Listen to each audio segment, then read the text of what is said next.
कि मजलिस इत्तेहादुल मुस्लिमीन जिंदाबाद, असदुद्दीन ओवैसी साहब जिंदाबाद। और अल्हम्दुलिल्लाह हमें हमारा वोट बैंक भी बढ़ा, हमारे चेयरमैन भी बढ़े, वार्ड मेंबर भी बढ़े। देखिए शफीकुर बर्क साहब को तो आ जाना चाहिए, मैं बार बार कहूँगा। और आकर ना बच्चों के सिर पर हाथ रखना चाहिए और इम्तियाज़ जलील साहब के साथ में बैठकर आपके एक कप चाय की मीटिंग कराते हैं। आपको गोद में लेके जाएंगे, आपको सर पर लेके जाएंगे, आपको कंधों पर बिठा के लेके जाएंगे। मेरी अपील है कि आपको सोचिए प्लीज़। वजह क्या लग रहा है, क्या शफीकुर बर्क साहब आ सकते हैं? क्योंकि संभल में आपकी पार्टी बम्पर वोट से जीत हासिल की है और इम्तियाज़ जलील साहब आपको दावत दे रहे साहब, आप देखिए ना। शफीकुर बर्क साहब को MIM में आने का न्योता दिया है, किस तरह से देख रहे हैं, आपकी राय? मैं तो कहता हूँ कि इतनी बड़ी शख्सियत अगर न्योता देती है तो बकर साहब को तो आ जाना चाहिए।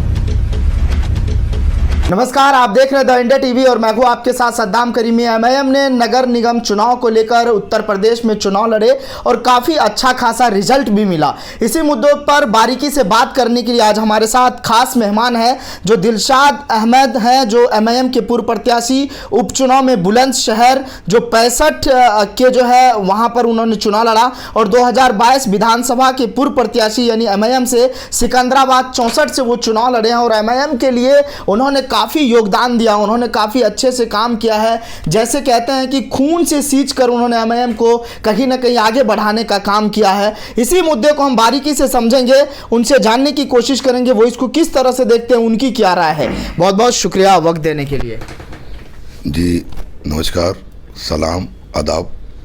मैं दिलशाद अहमद मजलिस इत्तेहादुल मुस्लिमीन का एक सिपाही हूँ और आप लोगों के बीच में आज भाई ने कहा कि एक इंटरव्यू चाहिए आपका, तो हम आपकी खिदमत में पेश हैं।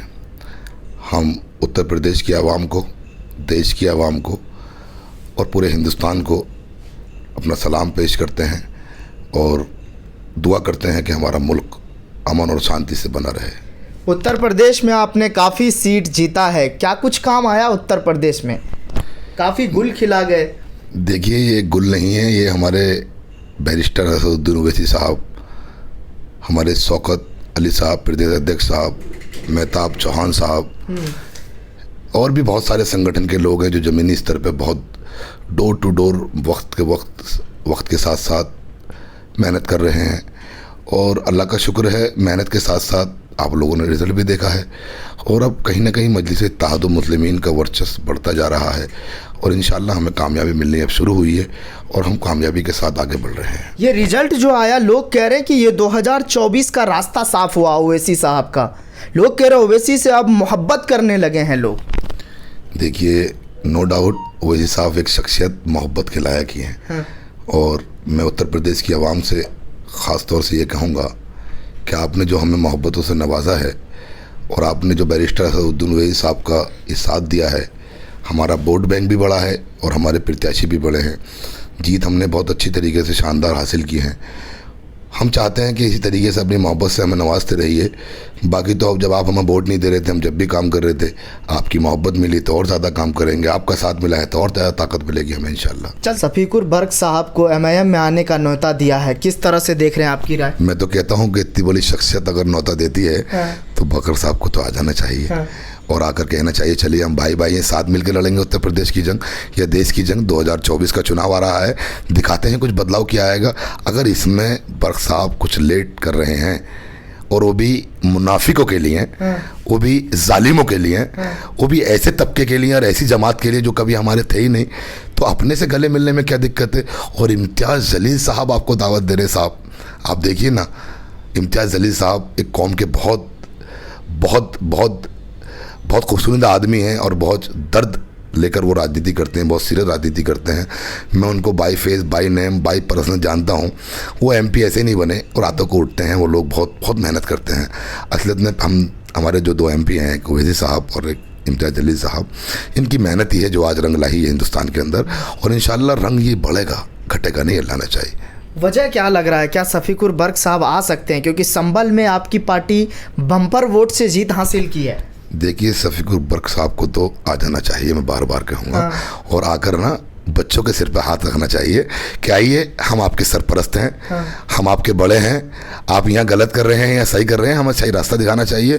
क्यों गैरों के साथ साथ अपनी इतनी उम्र के अंदर आप अपनी बची खुशी ज़िंदगी दे रहे हैं। आइए हम मिलकर कुछ करते हैं इंशाल्लाह, और इम्तियाज़ जलील साहब के साथ में बैठकर आपके एक कप चाय की मीटिंग कराते हैं। आपको गोद में लेके जाएंगे, आपको सर पर लेके जाएंगे, आपको कंधों पर बिठा के लेके जाएंगे। मेरी अपील है कि आप कुछ सोचिए प्लीज़। तो लग रहा है आपको समाजवादी से कहीं ना कहीं अब लोग बिखर रहे हैं, मुस्लिम वोट छिटक रहा है उनसे। देखिए, मुस्लिम वोट तो हमारे बाप की जागीर है साहब। हाँ, वो तो कहीं नहीं भटक रहा था। हम तो भरोसा करते हैं, हमारे पास जो मीठे दो बोल बोलता है, दो मीठे वादे करता है, हम उसको दान कर देते हैं। इस बार पहली मर्तबा हमने अपने वोट बैंक को हासिल करने की कोशिश करी, और अल्हम्दुलिल्लाह हमें वोट बैंक, हमारा वोट बैंक भी बढ़ा, हमारे चेयरमैन भी बढ़े, वार्ड मेंबर भी बढ़े, और भी हमारी बहुत सारी जगह प्रोग्रेस हुई, अल्लाह का शुक्र है, और आगे तक हम बढ़ते ही जाएंगे। अब हमारी अपील ख़ास तौर से यादव भाइयों से ये है कि 2024 में आप हमारा साथ दीजिए।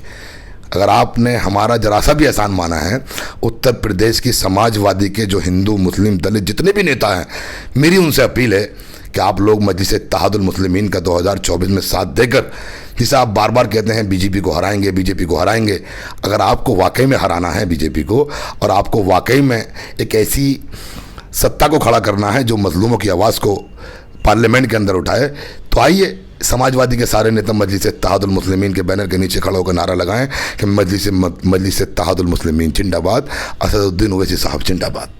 चलिए, बहुत शुक्रिया हमसे बात करने के लिए, आपने मुझे महत्वपूर्ण समय दिया। जी जी शुक्रिया। और आखिरी बार मैं कहूँगा उत्तर प्रदेश की आवाम से कि मेरी आपसे अपील है कि मजलिस इत्तेहादुल मुस्लिमीन का साथ दीजिए, बैरिस्टर असदुद्दीन ओवैसी साहब का साथ दीजिए, और शौकत साहब का साथ दीजिए, और हमारे हाथों को, अपने हाथों को मजबूत कीजिए। अस्सलाम वालेकुम। शुक्रिया। तो ये हमारे साथ दिलशाद अहमद साहब थे, जिन्होंने सभी सवालों के जवाब बारीकी अंदाज में दिए, जिनका साफ तौर पे कहना है कि एमआईएम को साथ दीजिए। वो पार्टी कहीं ना कहीं गरीबों, वंचित, शोषितों के लिए लड़ रही है। आप लोग जब तक मोहब्बत नहीं करेंगे, इस पार्टी को आगे नहीं बढ़ाएंगे, तब तक ये पार्टी आगे नहीं बढ़ेगी। द इंडिया टीवी के लिए नोएडा से सद्दाम करीमी की ये रिपोर्ट। चैनल को लाइक, शेयर एंड सब्सक्राइब करें और बेल आइकन दबाना ना भूलें।